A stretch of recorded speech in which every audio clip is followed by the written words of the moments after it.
أما بعد فقد قال الله تعالى في كلامه المجيد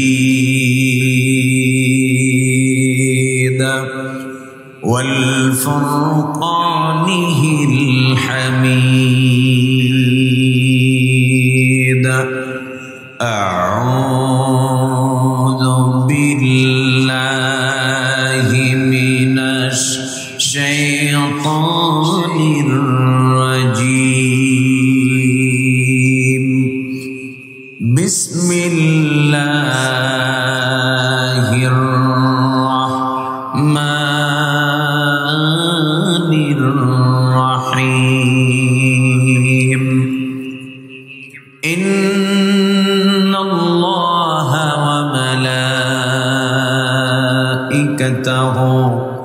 يصلون على النبي يا أيها الذين آمنوا صلوا عليه وسلموا تسليما. সকলে মুহাব্বতের সাথে দুরূদ ইব্রাহিম পড়ি। اللهم صل على محمد وعلى آل محمد كما صليت على إبراهيم وعلى آل إبراهيم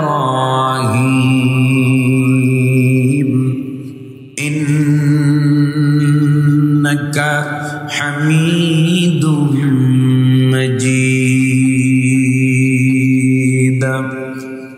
اللهم بارك على محمد وعلى آل محمد كما باركت على إبراهيم وعلى آل إبراهيم إنك حميد مجيد. শুকরিয়া আদায় করছি সেই মহান মালিক আল্লাহ রব্বুল ইজ্জত ওয়াল জালালের দরবারে, যিনি অত্যন্ত দয়া করে মায়া করে অসংখ্য অগণিত গোলামদের মধ্য থেকে আমাদের মতো গুটি কয়েক গোলামকে আল্লাহ রাব্বুল আলামিন কোরআনে কারীমের কথাগুলো শোনার জন্য আল্লাহ সুবহানাহু ওয়া তাআলা দয়া করে মায়া করে আমাদেরকে কবুল করেছেন এই মুহূর্তে এই ময়দানে। তাই মালিকের দরবারে শুকরিয়া আদায় করছি, সকলে পড়ছি আলহামদুলিল্লাহ। রব্বানা লাকাল হামদ হামদান কাসীরান طيبا مباركا فيه يا ربي لك الحمد كما ينبغي لجلال وجهك وعظيم سلطانك. আমরা মহান আল্লাহ রাব্বুল আলামিনের শুকরিয়া আদায় করলাম। সম্মানিত হাজিরিন, আল্লাহ রব্বুল ইজ্জত ওয়াল জালাল तमाम পৃথিবীর মানব গোষ্ঠীকে মানব জাতিকে সঠিক পথের দিশা দানের জন্য যুগে যুগে অসংখ্য আম্বিয়া আলাইহিমুস সালাম অসংখ্য মুরসালিনগণকে আল্লাহ রাব্বুল আলামিন পৃথিবীতে পাঠিয়েছেন। সর্বশেষ পাঠালেন নবিয়ুনা হাবিবুনা খলিলুনা মুরশিদুনা কুদওয়াতুনা সাইয়্যিদুনা রফিকুনা মুহাম্মাদুর রাসূলুল্লাহ সাল্লাল্লাহু আলাইহি ওয়াসাল্লাম। এবং আমরা পৃথিবীর মানুষ আমরা যেন পথ হারিয়ে না যাই, এই জন্য আল্লাহ রাব্বুল আলামিন নিজ জিম্মায় নিজ দায়িত্বে তিনি আমাদেরকে পথের সন্ধান দিয়েছেন। বলি আলহামদুলিল্লাহ। আল্লাহ রাব্বুল আলামিন বলেন وعلى الله قصد السبيل ومنها جائر ولو شاء لهداكم أجمعين আল্লাহ তাআলা বলেন, আর আমি আল্লাহর উপর এটি দায়িত্ব তোমাদেরকে সোজা পথ, সঠিক রাস্তা বলে দেওয়া, যেখানে রয়েছে অসংখ্য বাঁকা পথ। অসংখ্য বাঁকা রাস্তার মধ্য থেকে সোজা রাস্তা দেখানোর দায়িত্ব গ্রহণ করেছেন কে? সম্মানিত হাজিরিন, কোরআনে কারীমে আল্লাহ রাব্বুল আলামিন এই কথাটি অন্য জায়গায় এভাবে বলছেন। আল্লাহ তাআলা বলেন, ইন্না আলাইনা লাল হুদা। আল্লাহ তাআলা বলেন, হেদায়েত প্রদর্শন করা, সঠিক রাস্তা প্রদর্শন করা, এটি আমি আল্লাহর দায়িত্ব। দায়িত্বটা কার? সম্মানিত হাজিরিন, মানুষ আপনারা যে কয়জনই হন, আপনারা যদি অন্তরের অন্তর দিয়ে যদি কথাগুলো মনোযোগ দিয়ে যদি আপনারা শোনেন, আমার কথা হলো, আমার মাহফিল আমি অত কড়াকড়ি করি না, অত কঠিন করি না। আমার মূল মকসদ হলো যদি একজন শ্রোতা আমি পাই, যেই শ্রোতা আমার কথাগুলো, আমি এখানে 1 লক্ষ জনগণ থাকলেও যে কথা বলবো, একজন থাকলে আমি সেই একই কথা বলবো। কারণ আমি কথা বলি আল্লাহর জন্য। কার জন্য? কথাগুলো হবে দাঈয়ান ইলাল্লাহ, দাঈয়ান ইলাল্লাহ, কথা আল্লাহর দিকে আহ্বান, এবং সেটা লোক দেখানোর জন্য নয়। 1000 জনতা থাকলেও যা বলবো, আর একজন শ্রোতা আমার সামনে থাকলে আমি তাই বলবো।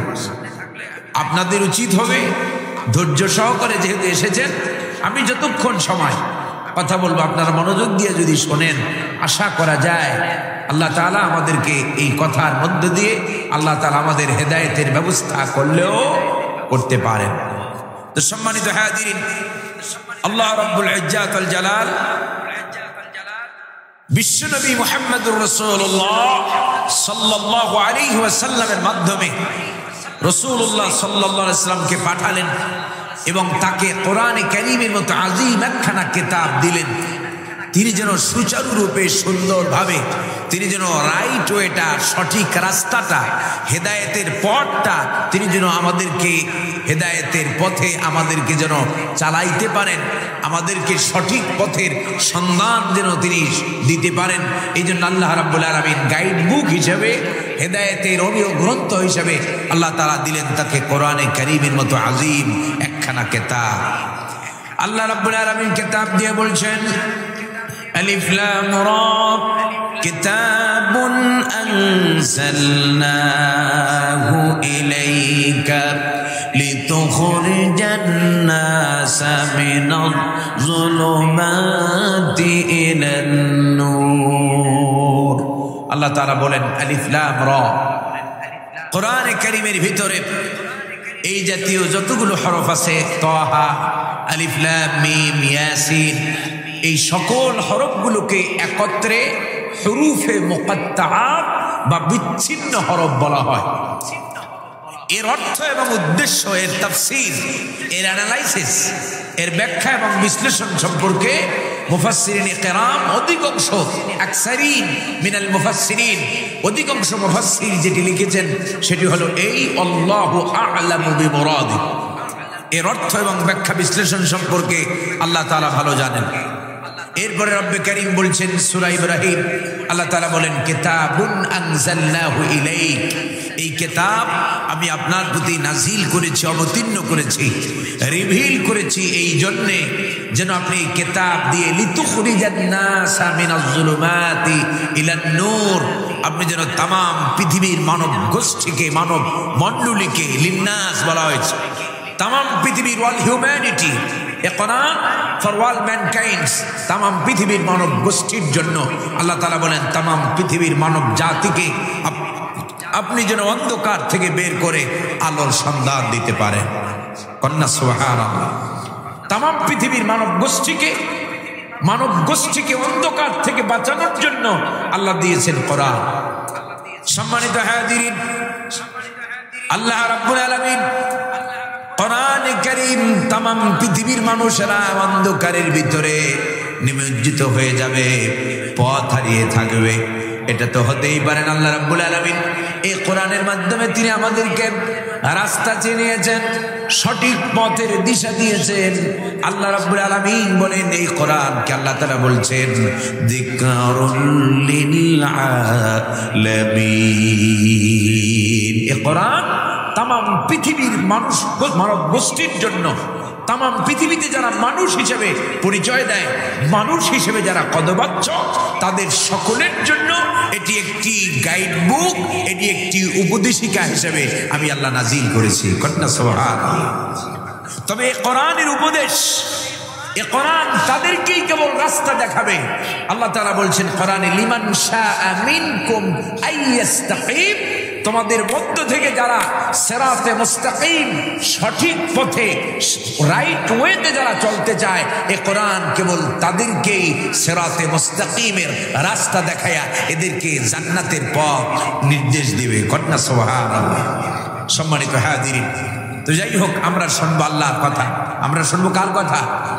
যতক্ষণ কথা হবে ইনশাআল্লাহ বিইজনিল্লাহ, বিমাশিয়াতিল্লাহ, বিফদলিল্লাহ ওয়া বিরহমাতিহি, আল্লাহ তাআলা যদি তৌফিক দান করেন, তো আমি চেষ্টা করব কোরআন থেকেই আপনাদেরকে কথা বলার জন্য। এবং যতক্ষণ আমি শুরু করেছি আপনারা খেয়াল করবেন, আমি এই 3-4-5 মিনিটের কথার ভিতরে আল্লাহর কোরআনের কথাগুলো আমি বেশি বলেছি, ঠিক কিনা? আল্লাহর কোরআন শুনলে লাভ না লস। ওয়াজ মাহফিল বাংলাদেশে স্বাধীনতা যুদ্ধের পর থেকে যদি ধরি, কত বছর ওয়াজ মাহফিল হচ্ছে। এই জাতির ভিতরে কোনো পরিবর্তন আছে? কোনো পরিবর্তন নাই, কোনো পরিবর্তন নাই। সম্মানিত হাজিরিন, এবং আমি বলি, এই যে আমরা আর কয়দিন তাফসীর করি, কেউ তাফসীর করেছে 50 বছর, কেউ করেছে 40 বছর, করে করে অনেকে কবরে চলে গেছেন, অনেকে ভিতরে আছেন। সম্মানিত হাজিরিন, আমাদের বড়রাও তাফসীর করে, ওয়াজ মাহফিল করে কোনো পরিবর্তন তারা এই সমাজে আনতে পারে? Zero, zero. কারণ জিরো।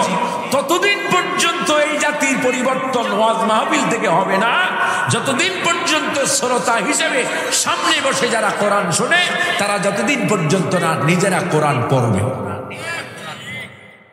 কথা বুঝতে পারছেন? বছরে একবার ওয়াজ শুনলেই হবে না। কোরআনে কারীম শুধু কোরআনে কারীমের কথা শুধু শোনাটাই আল্লাহ ফরজ করে নাই, কোরআনে কারীম শিক্ষা করাটাও ফরজ করেছেন কে? আল্লাহ রাব্বুল আলামিন। কোরআন প্রতিটি মুসলমানের উপরে কোরআন শিক্ষা করা নফল না সুন্নাত? যিনি মুসলমান তার উপরে আল্লাহর কোরআন শিক্ষা করা কি ফরজ। আল্লাহর কোরআন শিখতে হবে। এখন কোরআন শিখলাম, কোরআনে কারীম শিখলাম, শুধু তেলাওয়াত করতে পারলাম, তেলাওয়াত করতে পারলেই যথেষ্ট হলো না। কোরআনে কারীম শেখার পাশাপাশি আল্লাহর কোরআন বোঝাও লাগবে, ঠিক কিনা? কারণ আল্লাহর কোরআন বোঝাটাও, এটাও ফরজ করেছেন কে? আল্লাহ সুবহানাহু ওয়া তাআলা। সম্মানিত হাজিরিন, এবারে 2 নম্বরে বুঝলাম। 3 নম্বরে কোরআনে কারীম যা পড়লাম, যা বুঝলাম, তা দিয়া নিজেদের ব্যক্তি, পরিবার, সমাজ, রাষ্ট্র, আমার অর্থনীতি, আমার সমাজনীতি, আমার রাজনীতি, মানুষের জীবনের যত নীতি, যত আদর্শ, যত ধরনের নিয়ম শৃঙ্খলা, যত কিছু প্রয়োজন, সবটা কোরআনে আছে না নাই? আছে না নাই? সম্মানিত হাজিরিন, তাহলে গোটা কোরআন দিয়া নিজেদের জীবনটাকে সাজাইতে হবে। যদি এই 3টা কাজ তামাম পৃথিবীর মুসলমানেরা আবার নতুন করে শুরু করে দেয়, আল্লাহ রাব্বুল আলামিন মুসলমানদের হারিয়ে যাওয়া গৌরব, হারিয়ে যাওয়া ইতিহাস, মুসলমানদের সেই স্বাধীনতা, সার্বভৌমত্ব আল্লাহ রাব্বুল আলামিন আবার মুসলমানদের হাতে দিয়ে দেবে, ঠিক কিনা? মুসলমানরা কোরআনের স্বাধীনতা, সার্বভৌমত্ব, কোরআনে আল্লাহ রাব্বুল আলামিনের দেওয়া শান্তি, সমৃদ্ধি, উন্নতি, অগ্রগতি যদি পেতে চায়, তাহলে সকল মুসলমানকে আল্লাহর কোরআন শিখতে হবে, আল্লাহর কোরআন বুঝতে হবে, আল্লাহর কোরআন দিয়া নিজেদের জীবন আল্লাহর কোরআন প্রতিষ্ঠার আন্দোলনে নিজেদেরকে ঐক্যবদ্ধ করতে হবে, ঠিক কিনা? এর বিকল্প, এর বিপরীতে খালি ওয়াজ আর মাহফিল শুনলেই, শুধু বছরে একখান ওয়াজ মাহফিল দিলেই জাতির হেদায়েত হবে এ দিয়া সত্যিকার অর্থে সম্মানিত হাজিরিন, এখন আর মাহফিলগুলো, অনেকে আমার কথা অনেক রাগ করেন যে আমরা এত কষ্ট করে মাহফিল করি। এই দেখেন, এই অঞ্চলে আলেমদের অভাব আছে। কত আলেম এখানে আছেন এই সাতক্ষীরার ভূমিতে। আমাকে আনা লাগলো ঢাকা থেকে এখানের দূরত্ব প্রায় 300-350, আমার বাসা থেকে যদি ধরি প্রায় 350 উপরে হবে। এই 350 কিলোমিটার পথ পাড়ি দিয়ে আমাকে আনতে হলো কেন? আমাদের এখন অভ্যাস এলাকার এই যে এই এত ছোট্ট একটা আয়োজন, ভাইরা আমার, আমি আপনাদেরকে খাটো করছি না, তো এই আয়োজনের জন্য সাতক্ষীরা থেকে ভালো মানের একজন আলেম, যিনি মুহাক্কিক, ভালো আলেম, বুজুর্গ, যার কথায় যিনি শুধু কোরআনের কথা নিজে বলেনি না, বাস্তব জীবনে কোরআনের প্রতিষ্ঠাকারীও, এরকম দেখে একজন আলেম যদি আনতেন, তাহলে আপনারা আপনাদের ভাষায়, আপনাদের আঞ্চলিক ভাষা দিয়ে আপনাদেরকে কোরআন বুঝাইতো, আপনারা মোটামুটি একটা শিক্ষা দীক্ষা পাইতেন। কিন্তু কি হয়েছে? খালি আনাকুম আর জানাকুম, খালি আয়োজন, খালি অ্যারেঞ্জমেন্ট ছাড়া আর কিছু নয়, শুধু টাকা খরচ ছাড়া আর কিছু নয়। গতকালকে দেখলাম মাহফিল করছে বিশাল বড়, সেই তাদের আয়োজন এরকমের 8-10টা মাঠের সমান হবে আয়োজন, সেখানে মানুষ হয়েছে আলহামদুলিল্লাহ। কিন্তু কিছু কিছু দৃশ্য দেখলে চোখে পানি আসে। উম্মতের কি করা দরকার আর উম্মত করছে কি? মনে হলো যেন নতুন বিয়ে বাড়িতে আমরা ঢুকছি, রাস্তা পুরাটা আপনার ওই যে এটাকে কি বলে, লাইটিং টাইটিং দিয়ে সাজায় একেবারে হস্তনস্ত। এই যে অপচয় মুসলমানদের, এই যে অপচয়, আমি ইসলামকে অনইসলামিক সিস্টেমে, ইসলামকে, কোরআনকে অনইসলামিক পদ্ধতিতে, রাসূলুল্লাহর পদ্ধতি বাদ দিয়া এই জাতির জীবনে কোশ্চিন কালেও ইসলামের এই জাতি ইসলাম প্রতিষ্ঠা, রাসূলুল্লাহর পদ্ধতি বাদ দিয়া ইসলাম প্রতিষ্ঠা করতে পারবে? আপনি ইসরাফ করছেন, তাবযীর করছেন, আপনি অপচয় করছেন আপনি, এরপরে আবার যা হয় তা তো মাশাআল্লাহ। সম্মানিত হাজিরিন, সেদিকে আর না গেলাম। আল্লাহ রাব্বুল আলামিন আমাদেরকে বোঝার তৌফিক দান করেন বলি আমিন। এখন হয়ে গেল ভাইরালের যুগ। যদি জিজ্ঞেস করি বক্তার কোয়ালিফিকেশন কি, শিক্ষাগত যোগ্যতা কি, বক্তার কোয়ালিফিকেশন শিক্ষাগত যোগ্যতা দেখে না, কয় হুজুর বক্তা তো সেই মানের বক্তা। কয় যে কোন মানের? কয় যে বক্তা খুবই ইন্টারন্যাশনাল মানের। কয় যে ইন্টারন্যাশনাল মানে কি? কয় যে বক্তা হচ্ছে 36 ইঞ্চি। বক্তা কত ইঞ্চি? 36 ইঞ্চি। বলি ভাই বক্তার কোয়ালিফিকেশন কি? কয় হুজুর বক্তার কোয়ালিফিকেশন হচ্ছে বক্তা হচ্ছে নারী থেকে পুরুষ হয়েছে। আছে না আমাদের দেশে? এটা ভ্যারাইটিসের বাংলাদেশ, এখানে সব পাওয়া যায়। বক্তার কোয়ালিফিকেশন কি? কয় হুজুর বক্তা শিশু বক্তা, 7 বছর 8 বছর বয়স, দিছে মঞ্চে স্টেজে উঠে এবারে বুলানো মানে শেখানো, তার এখন শেখার বয়স, তারে শিক্ষকের জায়গায় বসাইছি। যে মনে করেন যে কর্মী হওয়ার যোগ্যতা না, তারে যেমন আমরা নেতার জায়গায় বসাইছি, ঠিক জাতি কোরআন ইসলামের ক্ষেত্রে এই একই অবস্থা হচ্ছে, ঠিক কিনা? সম্মানিত হাজিরিন, আল্লাহ তাআলা বোঝার তৌফিক দান করেন বলি আমিন। সম্মানিত হাজিরিন, পরিবর্তন করতে হবে। কোরআন, যে কথা বলতেছিলাম, কোরআন আমাদেরকে শিখতে হবে সকলকে। যখন বক্তা কোরআন বোঝে, শ্রোতাও যদি কোরআন বুঝতো, শ্রোতাও যদি কোরআন পড়তে পারতো, তাহলে বক্তা কি বলছে শ্রোতা সেটা ভুল ধরার ক্ষমতাও তার ভিতরে থাকতো। একজনের কয়ে যায় ওয়াজ করে, কয় ঠিক কিনা, কয় সব ঠিক, ঠিক না ঠিক যাচাই বাছাই করার এলেম থাকা লাগবে। সম্মানিত হাজিরিন, এই জন্য আমাদের সকলকে আল্লাহ রাব্বুল আলামিনের কোরআন শেখার তৌফিক আল্লাহ তাআলা যেন দান করেন বলি আমিন। কোরআন না শিখে আল্লাহ যেন আমাদেরকে মরণ না দেয়। যদি কোরআন না শিক্ষা মরে তো কপালে বিপদ আছে। এই ওয়াজ কেউ করবে না, কেউ করে না, সবাই চায় জনগণকে খুশি করতে। আমি একটু আপনাদেরকে অখুশি করলাম। কোরআন না শিখে যদি মারা যান, কোরআন না বুঝে, দুনিয়াতে তো সব বুঝলেন, আপনি কোরআনটা বুঝলেন না কোন কারণে? আপনি বিয়ে করলেন, বাচ্চা হইল, সংসার বুঝলেন, সব বুঝলেন, আপনি রাজনীতি বুঝলেন, দুনিয়াতে কারে বাড়িয়া কারে ধরিয়া কারে বড় হবেন কি হবেন সব বুঝলেন, আপনি কোরআনের জায়গায় এসে অন্ধ সাজলেন কেন? কোরআনের ব্যাপারে মূর্খতা এটি জাহান্নামে যাওয়ার অন্যতম কারণ হবে। কথা বুঝতে পারছেন আমার? সম্মানিত হাজিরিন, এই জন্য কোরআন শিখতেই হবে। আল্লাহ তাআলা বলছেন ইকরা। মানবতার কল্যাণের প্রথম শব্দটা কি? ইকরা, পড়ো, জানো, জানতে হবে। এই জন্য তামাম পৃথিবীতে, বর্তমান পৃথিবীতে ধর্মের সংখ্যা হলো প্রায় 4,500। কত? 4,500-এর উপরে ধর্ম বুঝেন? হিন্দু, বৌদ্ধ, খ্রিস্টান, মাজুসি, চাকমা, গারো, সাঁওতাল, ত্রিপুরা, মারমা, এই রকমের ধর্মের সংখ্যা প্রায় 4,500-এর উপরে। পৃথিবীর একটি ধর্ম, কোন ধর্ম জ্ঞান অর্জনকে এতটা বেশি প্রাধান্য দেয় নাই যতটা জ্ঞান অর্জনকে প্রাধান্য দিয়েছে ইসলাম। ইসলামের প্রথম কথাই হলো ইকরা। প্রথম কথা কি? রাসূলুল্লাহর উপরে প্রথম আয়াত নাযিল হলো গারে হেরায়।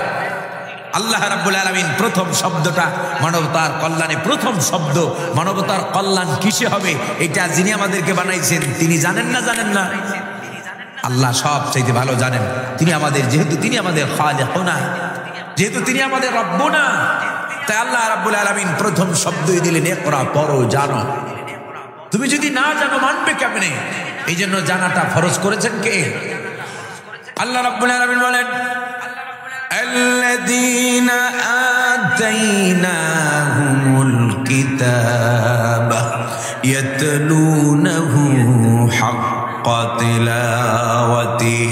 আল্লাহ তাআলা বলছেন আমি যাদেরকে কিতাব দিয়েছি, যারা নিজেদেরকে কিতাবওয়ালা দাবি করে, কিতাবওয়ালাদের, কোরআনওয়ালাদের এই কোরআনের প্রতি এক নম্বর দায়িত্ব হলো এই কোরআন এর যথাযথ হক আদায় করে এই কোরআন তারা শিখবে। এটা কয় নম্বর কাজ? এক নম্বর। দুই নম্বরে কোরআন বোঝার কথা বলেছিলাম। আল্লাহ তাআলা নিজে বলেছেন আফালা ইয়াতাদাব্বারুনাল কোরআন। আল্লাহ তাআলা বলেন তারা কেন কোরআন নিয়ে গবেষণা করে না? তারা কেন কোরআন বুঝে না? এই জন্য কোরআন বুঝতে হবে। তিন নম্বরে তুমি যা পড়লা, যা বুঝলা, তা দিয়া তোমাদের গোটা জীবন, এই কোরআনের ভিতরে আমার ব্যক্তিগত জীবন কেমনে হবে, কেমন ভাবে আমার ব্যক্তি আমি চলবো, সেই বিধিবিধান কোরআনে আছে না নাই? আমার সংসার, আমার স্ত্রীকে আমি কেমনে চালাবো, আমার সন্তানকে আমি কোন তরিকায় মানুষ করব, কিভাবে মানুষ করব, সেই কথা কোরআন শরীফ আছে না নাই? আমার পরিবার, আমার ফ্যামিলি, আমার পরিবারের ভিতরে কি নিয়ম শৃঙ্খলা চলবে, এই নিয়ম শৃঙ্খলা কোরআনের ভিতরে আছে না নাই? এবারে পরিবার থেকে বাইরে এবার আসেন সমাজ জীবনে। আমার সমাজ জীবনে মানুষের সাথে আমার কি আচার আচরণ হবে, প্রতিবেশীর সাথে কিরকম আচার আচরণ হবে, এটা কোরআনের আছে না নাই? ভাইরা আমার, কোরআন এমন মা ফাররাতনা ফিল কিতাবি মিন শাই, এমন কোন বিষয় নাই যেটা আল্লাহ তাআলা কোরআনে বাদ দিয়ে দিয়েছেন অথচ মানুষের প্রয়োজন। এটাকে বলা হয়েছে হাযা বায়ানুন লিন-নাস ওয়া হুদান ওয়া মাউইযা। এই কোরআন এটি মানবতার জন্য, এটি একটি স্পষ্ট বর্ণনা বিশেষ। আল্লাহ তাআলা মানুষের জন্য যা কল্যাণকর সব দিয়ে কোরআনকে মোকাম্মেল করে দিয়েছেন। যেদিন সব সাইড দেওয়া হলো সেদিন আয়াত নাযিল হলো আল ইয়াউমা আকমালতু লাকুম দীনাকুম ওয়া আতমামতু আলাইকুম নি'মাতি ওয়া রাদিতু লাকুমুল ইসলামা। আল্লাহ রাব্বুল আলামিন পরিপূর্ণ করে দিলেন।